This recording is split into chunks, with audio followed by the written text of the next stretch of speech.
فتوحات کا راز۔ یورپ کے ملک اسپین اور افریقہ کے ملک موراکو کے درمیان ایک سمندری پٹی ہے جس کی چوڑائی بعض مقامات پر صرف 8 میل ہے۔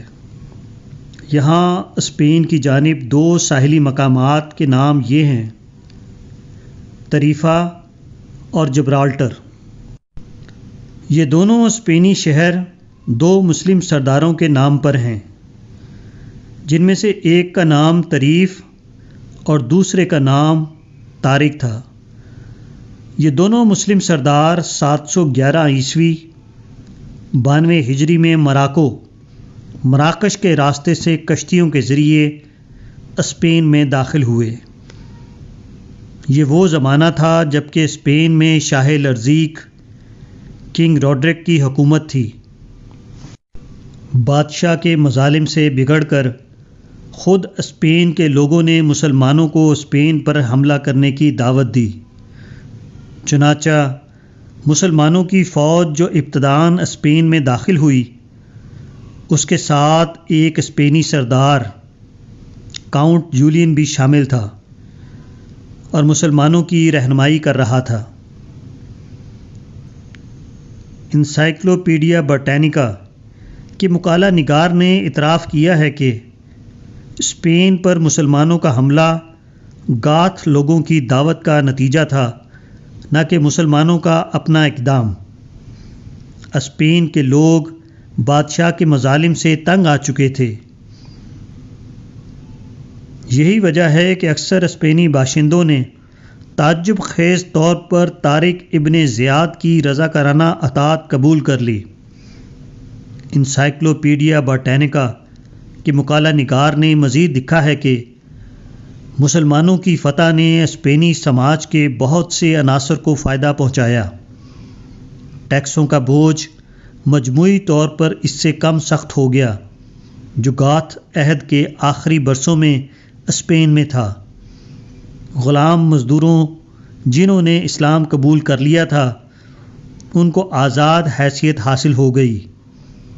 یہود اب ستائے نہیں جا رہے تھے اور انہیں اب دوسرے اسپینی فرقوں کے برابر کا درجہ حاصل تھا۔ اس طرح 8ویں صدی کے نصف اول میں اسپین میں ایک نیا اور بالکل مختلف سماج پیدا ہو گیا۔ یہاں جو بات اسپین کے مسلم عہد کے بارے میں کہی گئی ہے، وہی مسلمانوں کی دوسری فتوحات کے بارے میں بھی صحیح ہے۔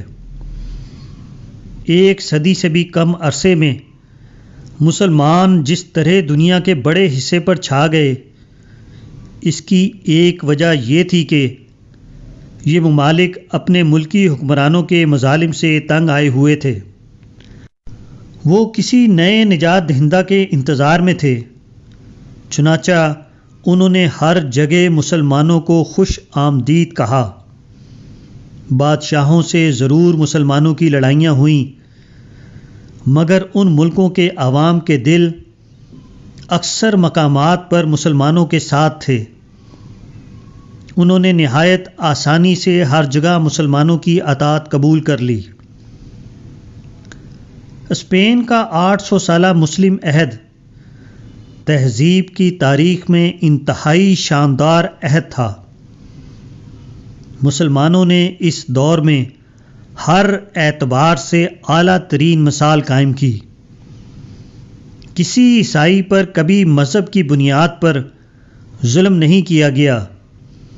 جن لوگوں نے اسلام قبول کیا، اسلام کی خوبیوں سے آگاہ ہو کر آزادانہ طور پر کیا۔ انصاف کا حال یہ تھا کہ سلطان عبد الرحمن ثانی پر ایک عیسائی نے قاضی کے یہاں دعویٰ دائر کیا اور سلطان کو ایک عام آدمی کی طرح قاضی کی عدالت میں جانا پڑا۔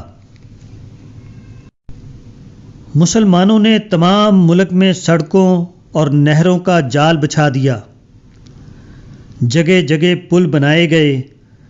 تعلیم، تعمیر، معدنیات، زراعت، باغبانی، جہاز رانی، صنعت، غرض کوئی شعبہ ایسا نہ تھا جس میں انہوں نے اسپین کو غیر معمولی ترقی نہ دی ہو، مگر تعصب اندھا ہوتا ہے۔ مسیح لوگ تعصب کی بنا پر مسلمانوں کے دشمن ہو گئے۔ اس کی قیمت انہیں یہ دینی پڑی کہ اسپین پھر دوبارہ ترقی نہ کر سکا۔ مسلمانوں کی تاریخ ختم کرنے کی کوشش میں ان کی اپنی تاریخ بھی ختم ہو گئی۔